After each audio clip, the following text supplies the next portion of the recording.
அனைவருக்கும் வணக்கம் பிள்ளைகள். இன்றைக்கு நாங்க தரம் 7 மாணவர்களுக்கான விஞ்ஞான பாடத்துல புவியினதும் விண்வெளியினதும் தன்மை தொடர்பாக பார்க்க இருக்கிறோம். நாங்க கடைசியாக எங்களோட வகுப்புல புவியினுடைய உட்புற பகுதி எப்படி இருக்கும் என்பது தொடர்பாக பார்த்தோம். நம்ம பூமியின் உட்புற பகுதியை நாங்கள் 3 பகுதிகளாக பிரிச்சிருக்கிறோம். அதுல வெளிப்புறமாக இருக்கிற பகுதியை நாங்கள் புவியோடு என்று சொல்லி பார்த்திருக்கிறோம். வெளியில இருக்கிற பகுதி புவியோடு,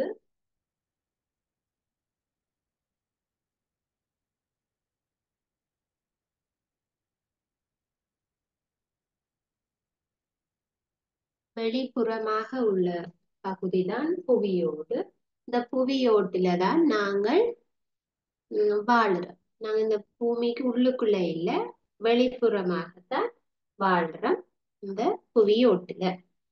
சரி, அதே மாதிரி இந்த புவியோட்டுல பாறைகளும் மண்ணும் காணப்படும். உங்களுக்கு தெரியும் தானே பிள்ளைகள், மண் இருக்கு. நாங்க இருக்கிற புவியோட்டுல மண் காணப்படும். சரி, அப்ப வேற என்ன அந்த புவியோட்டுல இருக்குதுன்னு சொல்லி பாத்தீங்கன்னா, நாங்க எங்களோட அன்றாட வாழ்க்கைக்கு தேவையான நிறைய பொருட்களை புவியோட்டுல இருந்து பெற்றுக்கொள்ளுவோம். சரி, அந்த புவியோட்டினுடைய தடிப்பு 5 கிலோமீட்டராக இருக்கு. புவியோட்டினுடைய தடிப்பு 5 கிலோமீட்டர்கள் வரைக்கும் காணப்படும். இதனுடைய தடிப்பு மிகவும் மெல்லியதாக இருக்கும். இந்த தடிப்பு உள்ளுக்க இருக்கிற படைகளோடு ஒப்பிடைக்கல வெளிப்புறமாக இருக்கிற புவியோடு மெல்லியதாக இருக்கு. சரியா, புவியோட்டில்தான் மலைகள் எல்லாம் இருக்கு. சரியா, சமவெளிகள், சமுத்திரங்கள், ஆறுகள், குளங்கள் எல்லாமே எங்களுக்கு புவி ஓட்டுக்குள்ளதான் வரும். சரியா, புவி ஓட்டுல அதிக அளவுல சிலிக்கன் மற்றும் அலுமினியம் ஆகிய மூலகங்கள் காணப்படும். சிலிக்கன்,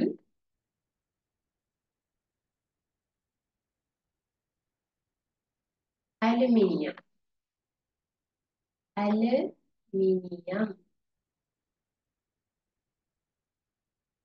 சிலிக்கன், அலுமினியம் போன்ற மூலகங்கள் தான் புவியோட்டுல அதிகமாக காணப்படும்.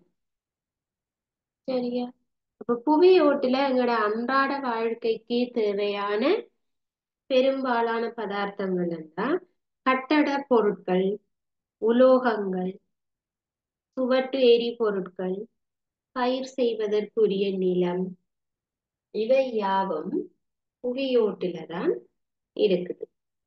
சரி, அப்ப கட்டட பொருட்கள்னா எங்களுக்கு சுண்ணாம்பு கல் வேணும், மண் வேணும், சுண்ணாம்பு எல்லாமே, பாறைகள், கற்கள் சகலதும் புவியோட்டுல இருந்து பெறப்படும்.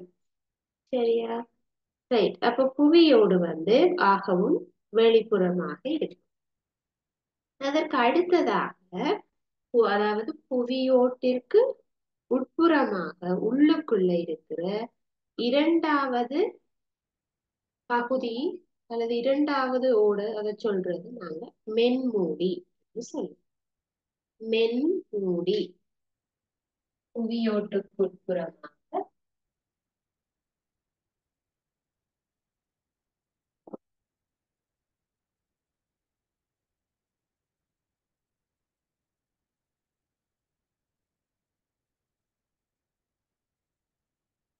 புவியோட்டிற்கு உட்புறமாக உள்ள பகுதியை மென்மூடி என்று அழைப்போம்.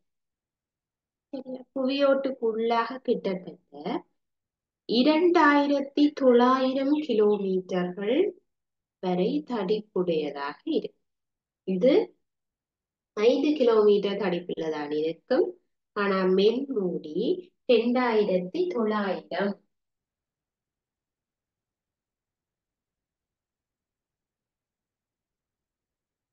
கிட்டத்தட்ட 3000 வரைக்கும் வருது. அப்ப இதை விட, அதாவது புவியோட்டிலும் பார்க்க மென்மூடியினுடைய தடிப்பு கூட. சரியா? இங்க புவியோட்டுல சிலிக்கன் அலுமினியம் அதிக அளவில இருக்குது. கல்லும் மற்ற பாறைகளும் மண்ணும் அதிக அளவில இருக்கு. ஆனா மென்மூடி பகுதியில பெரும்பாலும் திண்மமாக, அதாவது நல்ல கட்டியாக ரிஜிட்டா இருக்கக்கூடிய பாறைகள் தான் இருக்கு. பாறைகள் மேற்பகுதியில அதிகமாக பாறைகளும், உள்ளுக்கு போக போக திரவ நிலையில பாறைகளும் இருக்கலாம். இப்ப திண்ம நிலையில் பாறையும் திரவ நிலையில் பாறையும். இப்ப திண்மமாக இருந்தா ஒரு கல்லு மாதிரி பாறை, அதுவே உருகி, இப்ப அதாவது உள்ளுக்கு போக போக வெப்பம் கூடிக்கொண்டு வரும். அதனால அந்த பாறைகள் எல்லாம் உருகி போய் உள்ளுக்கு உருகின பாறையாக இருக்கு. இப்ப நடுவுல நல்லா உள்ளுக்கு போக பாத்தீங்கன்னா பாறையோ மண்ணோ இருக்காது. கம்ப்ளீட்டா எல்லாம் உருகி போய்தான் இருக்கும். ஏன்னா அந்த அளவுக்கு வெப்பம் கூட, அங்க எந்த பொருளும் திண்மமா இருக்காது, எல்லாமே உருகி இருக்கு. சரி, அந்த உட்புறமாக இருக்கிற வெப்பநிலையானது சூரியனுடைய மேற்பரப்பு வெப்பநிலைக்கு சமனான வெப்பமாக இருக்கும். அப்போ ஒரு சூரியனுடைய வெப்பநிலை உங்களுக்கு தெரியும் தானே, வெளிப்புற வெப்பநிலை 5000 தாண்டி போகும். அப்ப அதே மாதிரி ஒரு வெப்பநிலை இப்படி உள்ளுக்க இருந்து எல்லாமே உருகி போய்விடும். சரியா? அப்ப இந்த மென்மூடியில இருக்கக்கூடிய பதார்த்தங்கள் எல்லாம், அதாவது மூலகங்கள், சிலிக்கன் அலுமினியம் போல மென்மூடியில சிலிக்கனோட மக்னீசியம், இரும்பு ஆகிய மூலகங்கள் காணப்படலாம். இப்ப இரும்பெல்லாம் எங்களுக்கு மென்மூடியில இருந்து கிடைக்க வரும். சரியா? அப்ப இதுல சிலிக்கன்,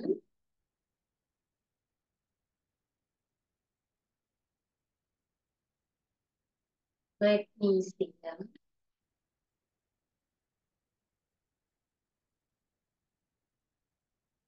இரும்பு,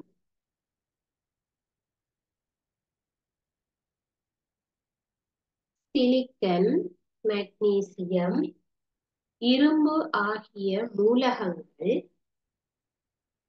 உள்புற பகுதியில திண்மமாகவோ அல்லது திரவமாகவோ காணப்படலாம்.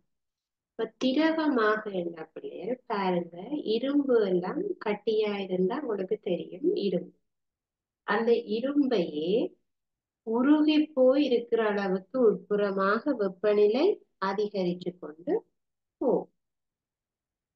சரியா? அப்ப மென்மூடியின் உட்புறமாக வெப்பநிலை அதிகரிக்க தொடங்கும், மென்மூடிக்கு உள்ளும். சரி, அப்ப ஆகவும் உட்புறமாக இருக்கிற பகுதியை சொல்வது வெளிப்புற புவியோடு, அதற்கு அடுத்ததாக மென்மூடி. மென்மூடியை தாண்டி உள்ளுக்கு போற போது இருக்கிற பகுதியை நாங்கள் அகனி சொல்றோம். அகனி.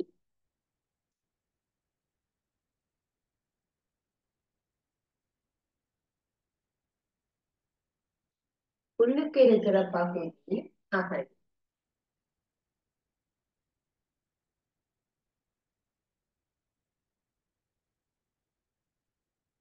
அகனி என்று நாங்கள் அழைப்போம். சரியா? அப்ப அகனி வந்து கிட்டத்தட்ட 3500 கிலோமீட்டர், 3500 கிலோமீட்டர் தடிப்புடையது. அப்ப பாருங்க, 5 கிலோமீட்டர் தடிப்புக்கும் 3500 கிலோமீட்டர் தடிப்புக்கும் எவ்வளவு வித்தியாசம் இருக்கு. எங்களுக்கு அகனி தடிப்பு கூட, அதனுடைய வெப்பநிலை மிக அதிகம். சரியா? அப்ப அதன் வெப்பநிலை வந்து 4400 தொடக்கம் 5000 பாகை சி வரையும் வெப்பநிலை இருக்கு.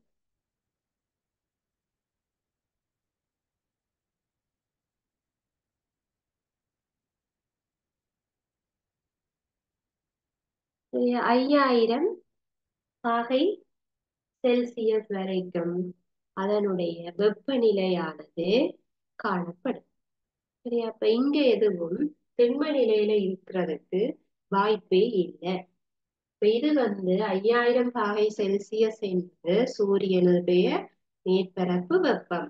அப்ப இதுக்கு உள்ளுக்க இருக்கிற எந்த மூலகமாக இருந்தாலும் அது கட்டியா, அதாவது திண்மமாக காணப்படாது. எல்லாமே உருகிய திரவ நிலையில இருக்கு. சரியா? அப்ப திரவ நிலையில இருக்கக்கூடிய இரும்பு, நிக்கல் போன்ற பதார்த்தங்கள் தான் இங்க இருக்கும். இரும்பு, நிக்கல்,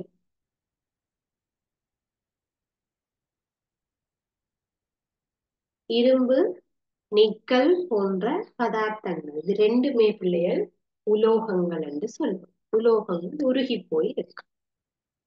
சரியா? அப்ப இந்த மூன்று பகுதிகளும் முதல்ல தெரிஞ்சு கொள்ள வேண்டும். ஒரு பூமியில இப்படி உட்புறம் பார்த்தோம்னா 3 அடுக்குகளாக அது பிரிக்கப்பட்டு இருக்கும். மேல உள்ளது புவியோடு, அதுக்கு உள்ளாக மென்மூடி, அதுக்கு உள்ள போனா அகழி. சரி, அப்ப இப்படித்தான் உள்ளுக்கு போக போக இருக்கிறது என்ற தொடர்பான தகவல்கள் எப்படி கிடைச்சது? புவி நடுக்கங்கள் ஏற்படும் போதும், எரிமலை வெடிப்புகளின் போதும் வரக்கூடிய பாறைகள் அதில இருந்து எடுத்த தகவல்களை கொண்டுதான் நாங்க இந்த முடிவுகளுக்கு பெறோம். சரிங்க, ரைட். இப்ப இன்னைக்கு நாங்கள் இந்த பூமியினுடைய கட்டமைப்பு பற்றி படிச்சு கொண்டிருக்கேன். இந்த புவியோடு அசையுமா என்பது தொடர்பாக பார்ப்போம். புவியோடு அசையுமா? சரியா? அப்ப இப்ப பாருங்க, பூமியில சில சமயங்கள் புவி அதிர்வுகள் நடைபெறுகிறது என்று நீங்க கேள்விப்பட்டிருப்பீங்க. அண்மையிலேயும் வவுனியாவுல இந்த மாதிரியான நிலநடுக்கம் பதிவு செய்யப்பட்டது. அப்ப அப்படி பூமி அதிர்வது எதனால, அல்லது புவி நடுக்கங்கள் அதனால என்ன விளைவுகள் ஏற்படும் என்று சொல்லி இன்னைக்கு பார்ப்போம். சரி, அப்ப 2015ஆம் ஆண்டு 2015ஆம் ஆண்டு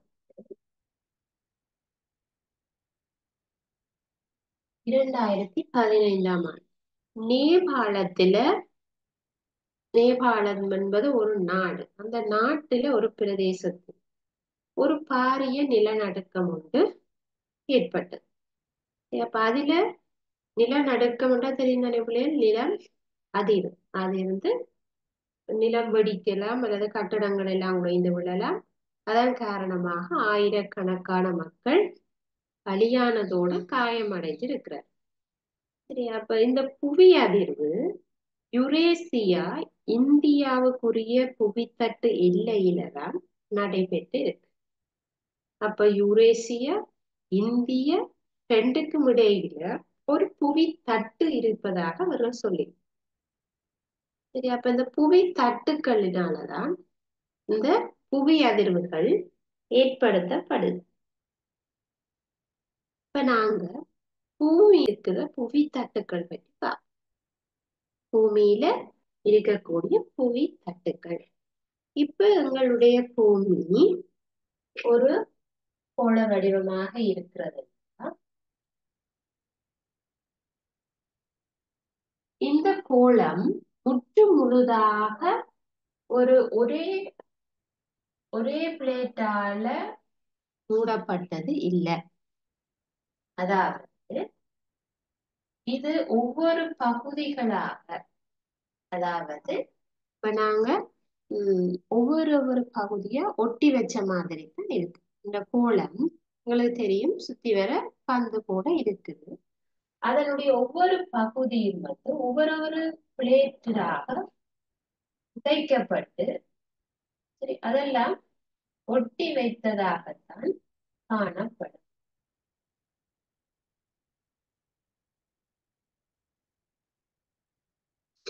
இப்ப இந்த பூமியினுடைய ஒவ்வொரு துண்டு துண்டாக சேர்ந்துதான் இந்த ரவுண்ட் வந்திருக்கு. சரி, அப்ப இந்த துண்டுகளை நாங்க சொல்றது புவி தகடுகள். பூமியில இருக்கக்கூடிய புவித்தகடுகள் அல்லது புவித்தட்டுக்கள் என்று சொல்லும்.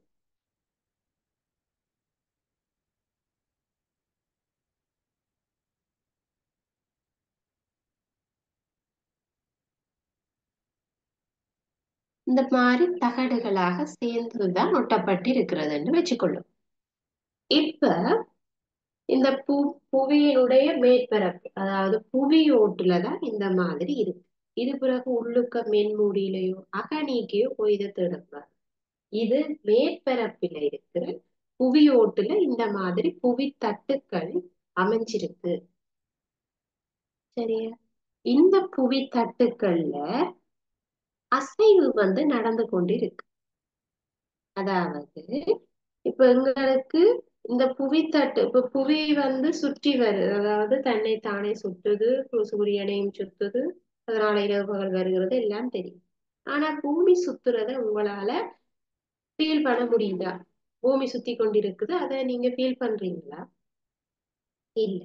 அதே போலதான் இந்த பூமிக்கு உள்ளுக்க இருக்கிற தட்டுக்களும் அசைஞ்சு கொண்டிருக்கும், அதுவும் உங்களுக்கு தெரியாது என்று சொல்லப்படும். மிக மெதுவாக இருக்கும் இந்த புவித்தகட்டு செய்தி. அதாவது ஆண்டொன்றுக்கு ஒரு வருடத்திற்கு 1 முதல் 2 சென்டிமீட்டர் 1 முதல் 2 சென்டிமீட்டர் வரையில தான் அந்த அசைவு இருக்கு. அப்ப 1 ல இருந்து 2 சென்டிமீட்டர் உங்களுக்கு தெரியும், மிக சிறிய ஒரு அளவு. அப்ப இந்த அளவுக்கு அது அசைகிறதுனாலதான் எங்களால அதனுடைய அசைவை ஃபீல் பண்ண இல்லாம இருக்கு. அப்ப இந்த அசைவுகளை இங்க அந்த புவித்தகட்டு எல்லை என்று சொல்லுவோம். இந்த எல்லை, இது ஒரு எல்லை. புவித்தகடுகள் முடிகிற பகுதியை நாங்க எல்லைகள் என்று சொல்லுவோம். இந்த எல்லைகள்ல தான் இனங்காண முடியும். இதுக்கு நடுவுல நோண்டா அசைதான்னு பார்க்கல தானே பிள்ளைகள், தெரியுமா? தெரியாது.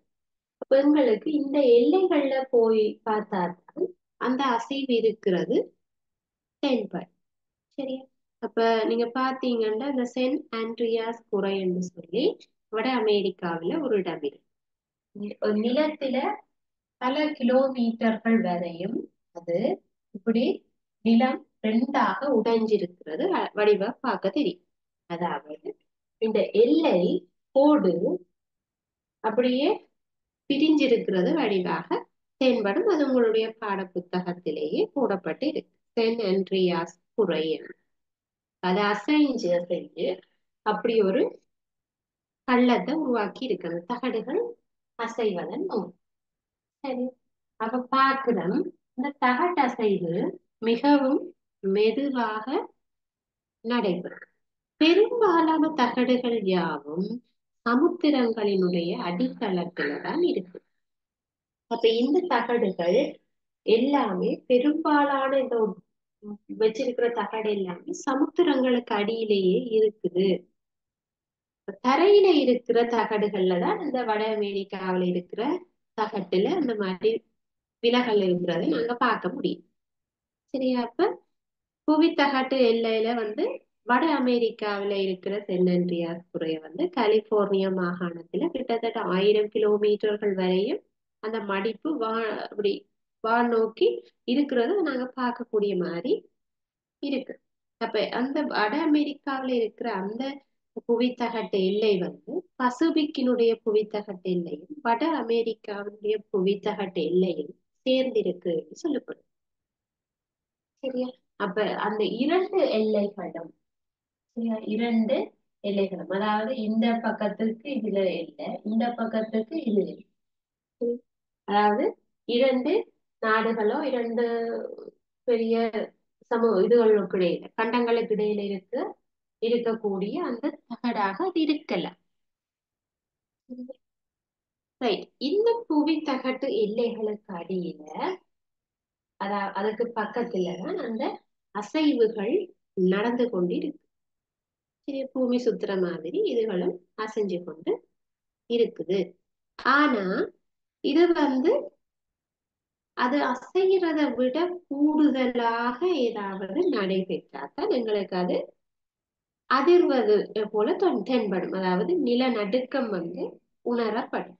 அப்ப புவி தகடுகள் என்ன செய்யும்டா வழுக்கி கொண்டு அசைஞ்சு கொண்டு இருக்கு. சரி. இந்த அசைவில் 3 விதமான சந்தர்ப்பங்கள் நடைபெறுவதற்கு வாய்ப்பு இருக்குன்னு சொல்லப்படும். இப்ப இதுகள் ஆட்டோமேட்டிக்கா தானாகவே அசைஞ்சு கொண்டிருக்கலாம். இப்படி அசைகின்ற சந்தர்ப்பத்தில சில சமயம் இந்த புவித்தட்டுகள் என்ன செய்யும், ஒன்றுக்கொன்று சார்பாகத்தான் இயங்கிக் கொண்டிருக்கு. இப்ப இது மேல போக மற்றது கீழே வர அப்படி இயங்கிக் கொண்டிருக்கு. சரியா? 3 விதமான சந்தர்ப்பங்கள் நிகழலாம். 3 விதமான சந்தர்ப்பத்துல இயங்கிக் கொண்டிருக்கலாம். அதாவது புவித்தட்டுக்கள் ரெண்டும் ஒன்றிலிருந்து ஒன்று விலகி செல்லுது. எங்களுக்கு இதனுடைய புவித்தகட்டு எல்லை இந்த ஓரமாக இருக்கு, இதனுடைய புவித்தகட்டு எல்லை இந்த ஓரமாக இருக்கு. இந்த இரண்டும் இப்படி விலகி சென்றால் அதுவும் நிலநடுக்கம் தான். சரி, அதாவது இந்த பக்கமாக இருக்கிற புவித்தகட்டு எல்லை மற்ற பக்கம், மற்ற கரையில இருக்கிற புவித்தகடு மற்ற சைட்டு விலத்தினா இதை சொல்றது ஒன்றிலிருந்து ஒன்று விலகுதல். அப்ப அந்த இடத்துல என்ன நடக்கும், அகழி ஒன்று உருவாகும். அகழி என்றா என்னது, நடுவுல கிழங்கு மாதிரி வந்துடும். நிலம் பிள்ளைகள் ரெண்டா வடிச்ச அப்படி இருக்கும். அப்படி இது முதலாவது சந்தர்ப்பம். இப்படி நடக்கலாம். இந்த தகடுகள் ஒன்றிலிருந்து ஒன்று விலகி செல்வது என்று சொல்லப்படும். சரியா? அப்ப அந்த சந்தர்ப்பத்தில் அகழி உருவாகும் என்று சொல்லப்படும். அதே மாதிரி மோதுகை நடைபெறுக இப்படி இயங்கிக் கொண்டிருக்கல, ஒன்று சார்பாக ஒன்று இயங்கிக் கொண்டிருக்க சில சமயம் மோதும். சரியா? அப்ப மோதைகள் என்ன செய்யும், ஒரு தட்டுக்கு மேலாக இன்னொரு தட்டு என்னது உண்ட கீழே தள்ளி மற்ற தட்டு இப்படி மேல் நோக்கி ஏறும். உதாரணமாக பார்த்தோம்னா 2 தட்டுக்கள் இருக்குது. இப்ப இந்த பக்கம் ஒரு தட்டு, இந்த பக்கம் இன்னொரு தட்டுன்னு வச்சுக்கணும். இப்ப 2 தட்டுக்களும் முதலாவது சந்தர்ப்பத்துல இப்படி நேரா இயங்கி கொண்டிருந்தால் அது நோமலாக அதனுடைய இயக்கம். இது ஒன்றிலிருந்து ஒன்று விலகி செல்கிற சந்தர்ப்பத்துல நடுவில அகழி ஏற்படும் என்பது முதலாவது சந்தர்ப்பம்.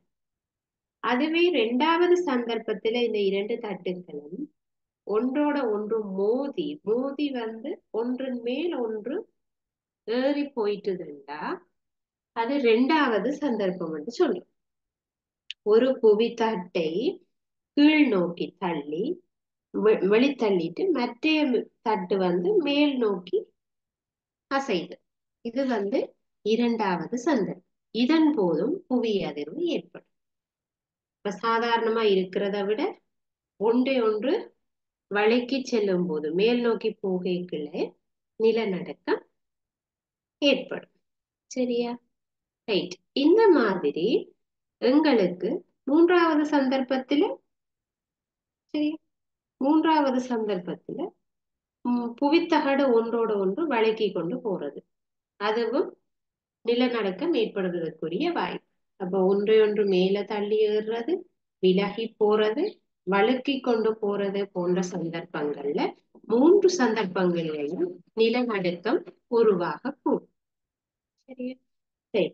அப்ப எங்களுக்கு இந்த நிலநடுக்கங்கள் பெரும்பாலும் சமுத்திரங்கள்ல நடக்கிறதுக்கான வாய்ப்புகள் இருக்கு. ஏன்னா பெரும்பாலான புவித்தகடுகள் அதன் எல்லைகள் எல்லாம் சமுத்திரங்களுக்கு அடியில தான் காணப்படுது. அப்ப பாக்குறோம் 2004ஆம் ஆண்டு உருவான சுனாமி அலைகளுக்கு அடிப்படையான காரணம் சுமாத்திரா தீவுல ஏற்பட்ட நிலநடுக்கம் என்று சொல்லப்படும்.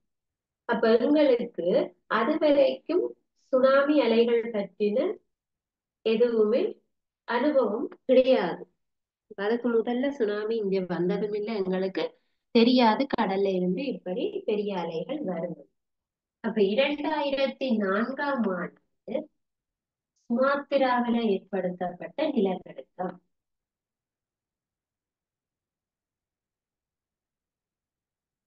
சுமாத்திரா என்பது ஒரு தீவு, தீவு கூட்டம். சுமாத்திரா, ஜாவா போன்றவை எல்லாம் தீவுகளாக இருக்கிறது. அதுகள் எல்லாம் இந்த புவித்தகட்டு எல்லைக்கு அருகாக இருக்கக்கூடிய நாடுகள். சரி, அப்ப இந்த நாடுகளுக்கு இந்த எல்லையில அசைவு நடக்கல உடனடியாக அது பாதிக்கப்படும். அப்ப சுமாத்திரா, ஜாவா எல்லாம் எங்கட நாட்டோட கடல் மூலம் தொடுகையில இருக்கு. இரண்டு நாடுகளுக்கும் இடையில கடல் தான் இருக்கு. எங்கட நாட்டை சுற்றி எந்த ஒரு புவித்தகட்ட எல்லையும் கிடையாது. நாங்க ஏற்கனவே இந்த அருகில இருக்கிற நாடுகளோட தான் கடல் மூலம் தொடுகையில இருக்கிறோம். அப்ப இந்த சுமாத்திராவில ஏற்படுத்தப்பட்ட நிலநடுக்கத்திற்கு கடலின் ஊடாக இலங்கை வரைக்கும் அது கடத்தப்பட்டது. இந்த இரண்டு நாடுகளுக்கும் இடையில கடல்ல மிகப்பெரிய தூரம் இருக்கு பிள்ளைகள். ஆனா பாருங்க, அந்த நிலநடுக்கத்தினுடைய சக்தி மிகவும் சக்தி வாய்ந்த நிலநடுக்கம் என்றதுனால அது எவ்வளவு தூரம் டிராவல் ஆகி வந்து இலங்கையில பேரழிவுகளை ஏற்படுத்தியது. சுனாமி மூலம் நிறைய பேர் உயிரிழந்து வீடுகளையும் இழந்திருக்கிறார். அப்ப எங்களுக்கு பாருங்க, அந்த கடலுக்குள்ள ஏற்படுத்தப்பட்ட நிலநடுக்கம், சக்தி வாய்ந்த நிலநடுக்கம் காரணமாக மேபி கடலுக்குள்ள இருந்த பாறைகள் அல்லது தகடுகள் ஒன்றுல இருந்து ஒன்று விலகி இருந்தால் என்ன நடந்திருக்கும்? கடலுக்குள்ள இப்படி ஒரு நடுவுல அகழி உருவாயிரு. கடலுக்கு நடுவுல இப்படி தட்டுக்கள் ஒன்றுல இருந்து ஒன்று விலகி போயிட்டு இருந்தா நடுவுல ஒரு கிடங்கு வரும் பிள்ளை, அகழி ஒன்று உருவாகும். அப்ப அந்த சந்தர்ப்பத்துல கடல்ல என்ன இருக்குது? நீர் வந்து இருக்கு. அப்ப அந்த அகழி உருவானதுக்குள்ள உடனடியாக என்ன போய் சேரும்? தண்ணி தான் உள்ளுக்கு போகும். அகழிக்குள்ள தண்ணி வந்து போகும். அப்ப பாத்தீங்கன்னா தெரியும், எங்களுக்கு சுனாமி வருவதற்கு முன்பதாக கடல் நீர் வற்றி கொண்டு போற மாதிரி இருக்கு. அதுதான் சுனாமிக்கான முதலாவது எச்சரிக்கை. கடல் தண்ணீர் வற்றுவது போல தென்படும். அப்ப கடல் தண்ணீர் இந்த இரண்டு தட்டுக்களும் விலத்திய அந்த இடைவெளியின் ஊடாக உள்ளுக்க போகையில் கடல் வற்றி செல்லும். மீண்டும் இந்த தகடுகள் அப்படியே இருக்காது பிள்ளைகள், அது அசைஞ்சு கொண்டுதானே இருக்கு. சோ அது மறுபடியும் வந்து மூடுவதற்கு நினைக்கக்குள்ள அப்ப உள்ளுக்க போன தண்ணி என்ன செய்யறது? உள்ளுக்க நிக்க இயலாது. அப்ப அது திரும்ப மூட போதண்டா உள்ள போன தண்ணி எல்லாம் மீண்டும் வெளிநோக்கி தள்ளப்படும். அப்ப அது வெளியில வரைக்குள்ள மீண்டும் அதிக அளவு ஒரு அழுத்தம் கொண்டு வரும். அதிக பிரஷர்ல அது வெளியில தள்ளிடும். அப்ப அந்த நீரானது அவ்வளவு போர்ஸ்ல வெளியே வரைக்கும் அது வேற எங்க போறது? அந்த தண்ணியில இருக்கிற சக்திய அலைகளுக்கு கொடுக்கும். அப்ப அந்த அலைகள் தான் என்ன செய்யும்? கடல்ல இருந்து கரையை நோக்கி பயணிக்கும். அப்ப அது ஸ்பீடா வந்து கொண்டிருக்கும். கடல்ல இருந்து அந்த அலைகள் எழும்பி வராது. நோமலா சாதாரண அலைகள் போலதான் அது வேகமாக வரும். அந்த அலைகள் கரை வரைக்கும் வந்தா பிறகுதான் அதுக்கு தெரியும் அதுக்கு அங்கால கடல் இல்ல. அப்ப அந்த அலைகள் என்ன செய்யும்? கரைக்கு வந்தவுடன் மேலாக எழும். அதாவது அதனுடைய சக்திய அது வேறு ஏதாவது ஒன்றுல மாத்த வேண்டும். சரியா? அது இயக்க சக்தியாக வந்து கொண்டிருந்தது. இப்ப அது சக்திய வேறொரு சக்தியா மாத்த வேணும் என்று அது கடல் அலைகள் உயரமாக எழுந்து ஒரு பனை அல்லது ஒன்றரை பனை உயரத்துக்கு பிள்ளைகள் அந்த அலை வந்து எழும்பும். அதை நாங்கள் சுனாமி என்று சொல்லுவோம். அப்ப கடலில் நடைபெறுகின்ற நிலநடுக்கங்களின் காரணமாக சுனாமி உருவாகக்கூடும். இப்ப இலங்கைக்கு 2004 டிசம்பர் மாதம் ஏற்படுத்தப்பட்ட சுனாமி தான் இலங்கையில மிகப்பெரிய சுனாமியாக இதுவரைக்கும் பதிவாகி இருக்கு. சரியா? அப்ப நாம் வாழுகின்ற இந்த புவியானது அசையாம இருக்கையில அது அசைஞ்சு கொண்டுதான் இருக்கிறது என்கின்ற முடிவுக்கு நாங்க வரலாம். சரியா? அப்ப இந்த சுனாமி அலைகள் காரணத்தினால சுமாத்திரா தீவு பெருமளவில் பாதிக்கப்பட்டிருக்கு. சுமாத்திரா தீவுகளுக்கு கிட்ட இருக்கிற புவித்தகடுகள் மோதுகை உற்றமையினால் இந்த மாதிரி சந்தர்ப்பம் நடைபெற்று இருக்கு. சரியா? அப்ப இப்ப உங்களுக்கு நிலநடுக்கம் எப்படி உருவாகுது என்றது உங்களுக்கு விளங்கி இருக்கு. அப்ப நிலநடுக்கம் உருவாக வேண்டுமென்றா அது புவித்தகட்டு எல்லைகளுக்கிட்டத்தான் உருவாகி இருக்க வேண்டும். சரி. புவி தட்டுக்கள் என்னென்ன இருக்குதுன்னு பார்ப்போம். புவி தட்டுக்கள் பிளேட்ஸ் எத்தனை இருக்குது, நாங்க எந்த புவித்தட்டுல இருக்கிறோம் என்பது தொடர்பாக பார்ப்போம். சரியா? அப்ப முதலாவது பசிபிக் புவித்தட்டு. பசிபிக் தட்டு.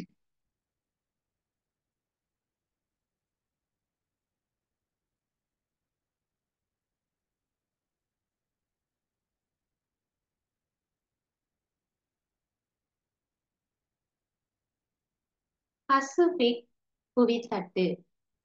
பசிபிக் புவித்தட்டு உங்களுக்கு தெரியும். பசிபிக் சமுத்திரம் தெரியும் தானே? அது ஃபுல்லா கவர் பண்ணி பசிபிக் புவித்தட்டு காணப்படுது. சரி, அதே மாதிரி ஐரோப்பிய நாடுகளை சேர்த்து ஐரோப்பிய புவித்தட்டு காணப்படுது.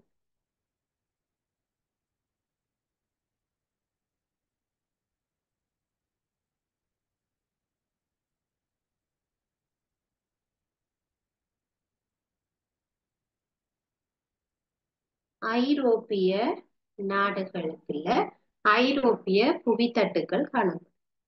ஆபிரிக்க நாடுகளை சுற்றி ஆபிரிக்க புவித்தட்டு காணப்படும்.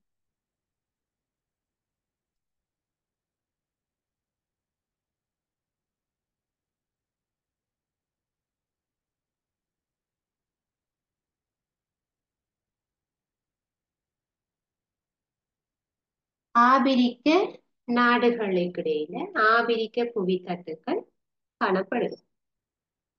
அதே போல ஆஸ்திரேலியா, இந்தியா ஆகிய நாடுகளை சூழ இந்து ஆஸ்திரேலிய அல்லது ஆஸ்திரேலிய இந்திய புவித்தட்டு.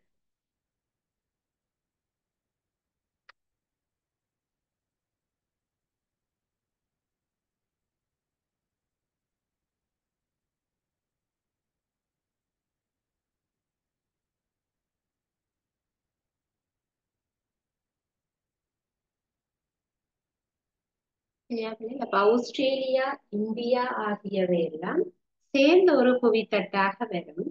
அதுலதான் நாங்க இருக்கோம். சரியா? ஆஸ்திரேலியா, இந்தியா ஆகிய நாடுகள் சேர்ந்து ஒரே தட்டுக்குள்ளதான் வரும். அந்த தட்டினுடைய மத்தியில நாங்க இருக்கிறோம். சரியா? பாத்தீங்கன்னா தெரியும், உங்களுடைய பாட புத்தகத்திலையும் காட்டப்பட்டிருக்குது. எங்களுக்கு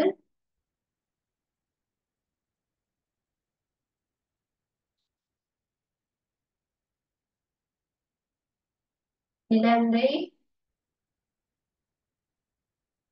மற்றும் இந்தியா பக்கத்துல பக்கத்துல இருக்கக்கூடிய நாடு. சரி, ஆனா ஆஸ்திரேலியா நீண்ட தூரத்துல இருக்கக்கூடிய ஒரு கண்டு. ஆனா இந்த இரண்டையும் சேர்த்துத்தான் எங்களுக்கு என்னது எல்லையாக இருக்கிற தட்டு. இது இரண்டையும் சேர்த்து ஆஸ்திரேலியா, இந்தியா ஆகியவற்றை எல்லாம் சேர்த்து வார தட்டுத்தான் ஆஸ்திரேலிய இந்திய புவித்தட்டு. அப்ப பார்த்தா உங்களுக்கு தெரிஞ்சிருக்கும், இந்தியாவுக்கு அருகில நாங்க இருக்கிறோம். இந்தியாவின் மேற்புறமாக புவித்தகட்டு எல்லாம் வரும். அப்ப இந்தியாவுக்கு நிலநடுக்கங்கள் ஏற்படுவதற்குரிய வாய்ப்புகள் அதிக அளவில் வரும்.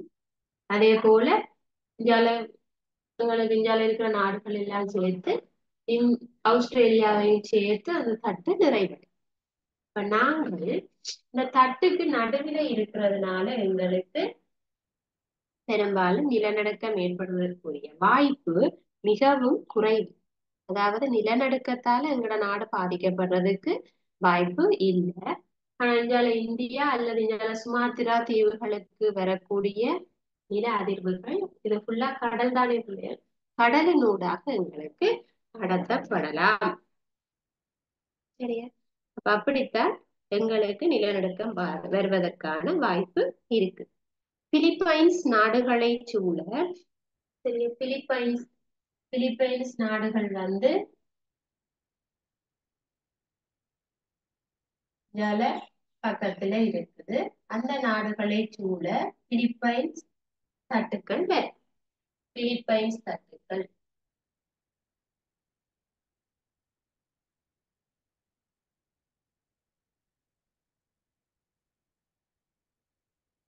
இந்த ஏற்படுகின்ற நிலநடுக்கமும் எங்களுக்கு கடத்தப்படலாம். இரண்டுக்கும் இடையில இவ்வளவு தூரமும் கடலால தான் எங்களுக்கு கவர் பண்ணப்படுது. அப்ப பிலிப்பைன்ஸ் தட்டுக்கள், சுமாத்திரா, ஜாவா போன்ற தீவுகள்ல ஏற்படுகின்ற நில அதிர்வுகளும் எங்களை பாதிக்க கூடும். சரியா? அதே மாதிரி வட அமெரிக்க புவித்தட்டும், தென் அமெரிக்காவில தென் அமெரிக்க புவித்தட்டுக்களும் காணப்படும். வட அமெரிக்க தட்டு, தென் அமெரிக்க தட்டு.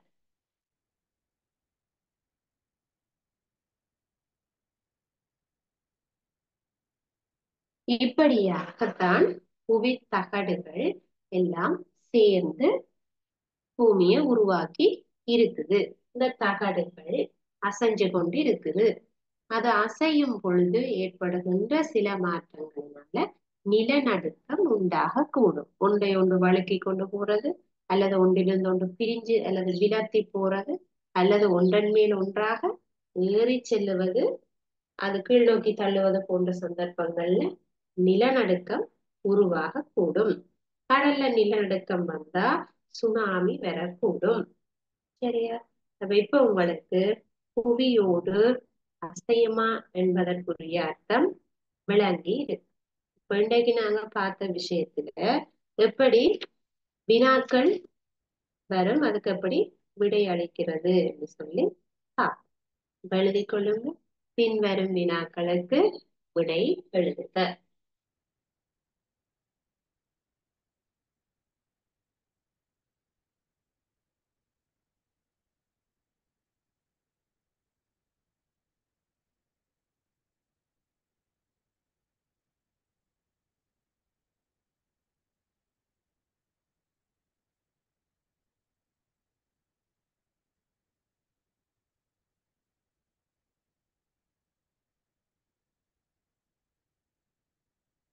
பின்வரும்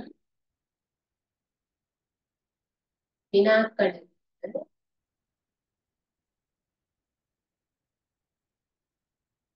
விடை எழுதுக.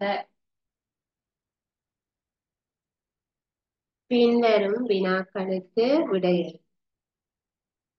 ஒன்று, புவியோட்டின் மூலம் மனிதனுக்கு கிடைக்கும்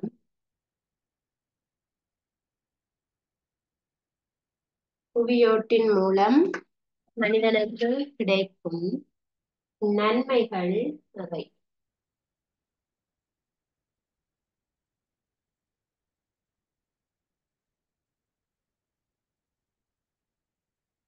நன்மைகள் அவை. நன்மை என்ற பிள்ளைகள் புவியோட்டிலிருந்து நாங்க என்னென்னத்தை எடுத்துக்கொள்வோம்? கட்டட பொருட்கள் எடுத்துக்கொள்ளுவோம். அதே மாதிரி சிலிக்கன், அலுமினியம் போன்ற மூலகங்களை பெற்றுக்கொள்ளுறோம். வேற எங்களுக்கு பயிர் செய்வதற்குரிய நிலத்தை பெற்றுக்கொள்ளுறோம்.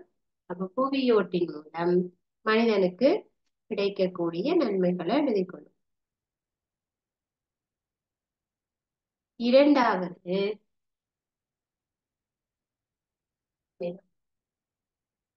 உமக்கு தெரிந்த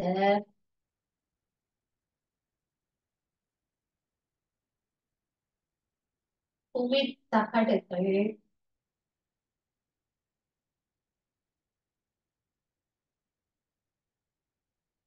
இரண்டு எழுத்து. அப்ப இப்ப நாங்க புவித்தகடுகள் பார்த்திருக்கிறோம். இந்து ஆஸ்திரேலிய புவித்தட்டு, பசிபிக் புவித்தட்டு, வட அமெரிக்க புவித்தட்டு, தென் அமெரிக்க புவித்தட்டு, பிலிப்பைன்ஸ் தட்டுக்கள், ஐரோப்பிய தட்டுக்கள், ஆப்பிரிக்க தட்டுக்கள். நீங்க அந்த மாதிரி உங்களுக்கு எந்த புவித்தட்டு இல்லைகள் ஞாபகம் வருகிறதோ அதுல இரண்டு தட்டுக்களை எழுதி கொள்ளும்.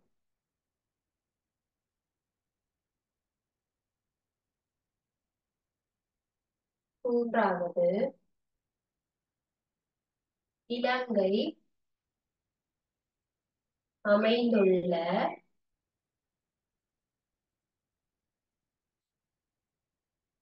இலங்கை அமைந்துள்ள புவித்தகடு எது?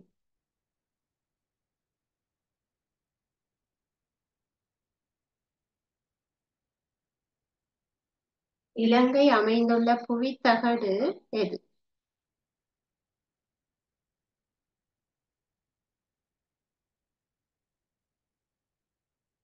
நான்காவது, இலங்கைக்கு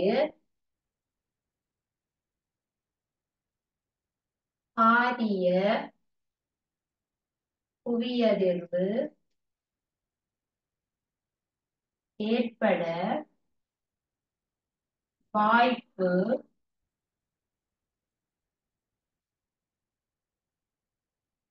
இன்மைக்கான வாய்ப்பு இல்லை என்பதற்கான அப்படி எழுதிக் கொள்ளுங்க. வாய்ப்பு இல்லை என்பதற்கான காரணம் யாது?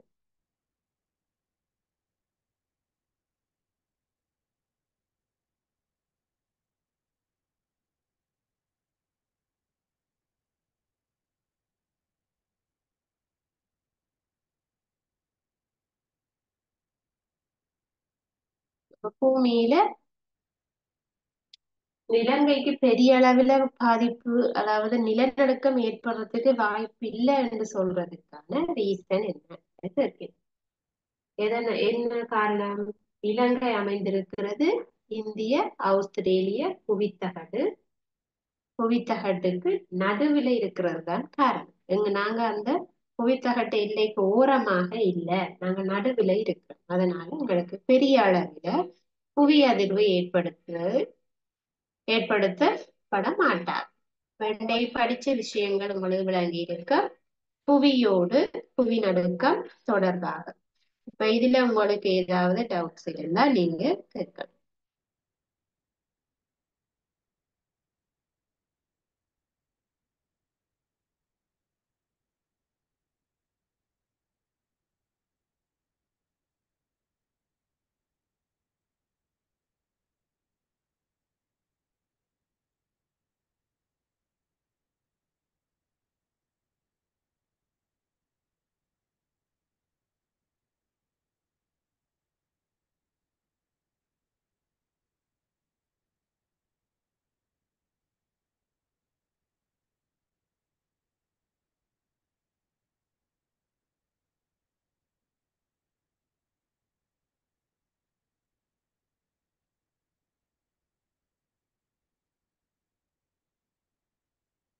உங்களுக்கு எந்த டவுட்டும் இல்லையா பிள்ளைகள்? இன்றைக்கு நாங்க படிச்ச விஷயம் புவியோடு புவி அதிர்வுகள் தொடர்பான விஷயங்கள்.